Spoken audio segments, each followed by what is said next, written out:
Hey there everyone, and how are you all doing today? Hope things are going great because I'm about to make your day greater with a pretty cool video. At least I think it is. I told you things were gonna get a little more crazy, so thus I present to you an entirely different game mode in battles. But those familiar with BTD 5 will know what it is: no escape. In short, the goal is to pop each level's balloons as fast as possible, because there is no end to the track, hence the name No Escape.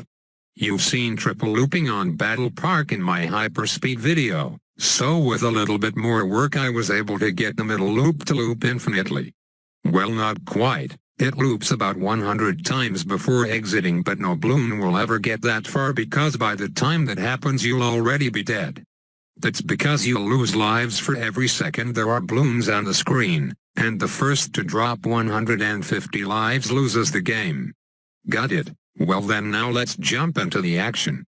Starting with these sexy new emotes brought to you by yours truly. It took quite a bit of tedious work to put together and align each emote properly, but in the end every second spent working on this treasure was worth.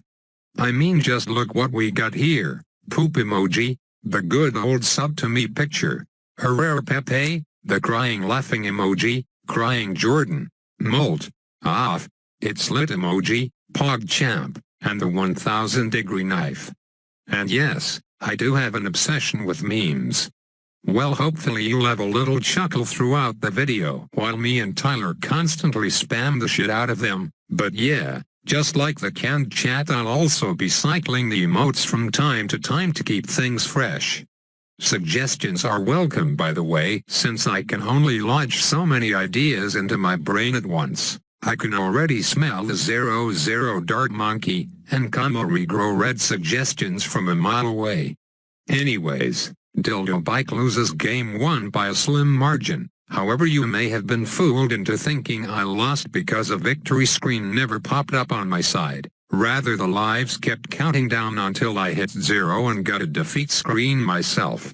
And honestly, I don't have a clue why this happens. You see, how I made this game mode work was that there were a few lines of already existing code that I just had to change the values of to make it so 1, the lives start counting down after X seconds since the start of the round, and 2, the frequency of which you lose lives, which for the sake of being average is 1 life per second. I guess lazy Ninja Kiwi forgot to delete those lines of code when transferring the game over from BTD 5. But yeah, the first game in this video is the very first time me and Tyler tried this game mode out, and quite obviously it wasn't perfect. The rounds were starting way too fast even though neither of us finished popping all the balloons from the previous level yet, which kind of ruins the point of the mode since it's to see who can pop shit the fastest. And I couldn't find a way to alter the code so that rounds would start only when both sides finished popping their balloons. So to be creative, I had to come up with a bootlegged solution, and that was to add a single red balloon at the tail end of the level. A bit clunky, but that's the best solution I could come up with. Okay, so other details about this 1v1 no escape mode. Game starts at round 13, because there's no point in sitting through the first 12 levels with neither side losing lives because it's too easy. Everyone starts off with 650 cash and they gain an extra 25 every 0.6 seconds, which if you do the math is simply the normal 250 per 6 seconds you would normally get at the start of an assault game. But I just changed it for fun. The twist here though is you can't send balloons, nor can you increase your income because the game will still deduct lives even if the balloons are player sent. So that'll just lead to a giant clusterfuck if I enabled it. Okay, so how about strategy? Well, just like BTD 5, grouped popping power is king. Cluster bombs, glaive ricochets and nuclear subs are total domination.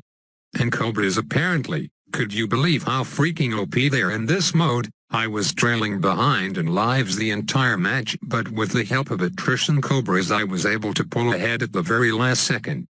And would you look at that, the game is completely frozen for some reason. But Tyler's at 0 now, so we'll tack on another win for the left side. I think I'm gonna have to ban cobras for the rest of these matches, guys. With the lives being so close for these matches, $1,000 on this tower can swing the match in the opposite direction. Alright, so time for game number 3, although this is probably our 6th match overall, because me and Tyler actually spent like 2.5 hours in total playing a shitload of games as I was constantly making modifications to improve on the game mode, so naturally I'll have to cut a few games out of the final video version. For this game both of us are starting out with dart monkeys because we quickly realized they were pretty damn OP. Geez, when are they ever not? They are just so versatile, and I wish there was another alternative, but sadly there aren't any that are up to par. So while the game goes on, I'm gonna take the time to talk about some recent events.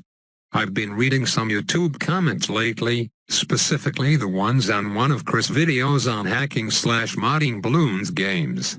And his stance on modding videos is that they're admittedly fun and interesting to watch, but the problem with them was you could use them maliciously if you wanted to and ruin people's games.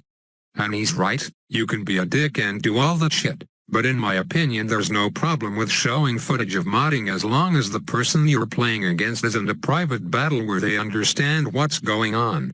That and you're not telling people how to mod or distributing modded files yourself, both of which I haven't done, so I should be in the clear right.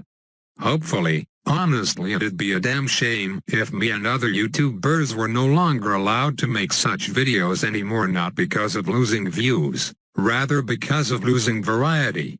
I've said it before, but I'm running out of normal video ideas, and unless you want to see our 3-speed and random club arena videos again, I think making shit not possible within the normal scope would be better for the viewers overall, don't you think?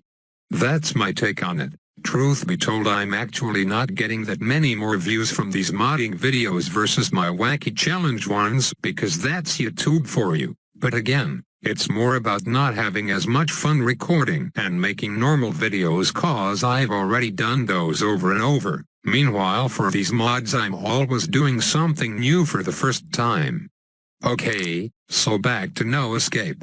Looks like I'm taking the W for this game despite the fact I ended up creating a massive regrow farm at the very end, LOL.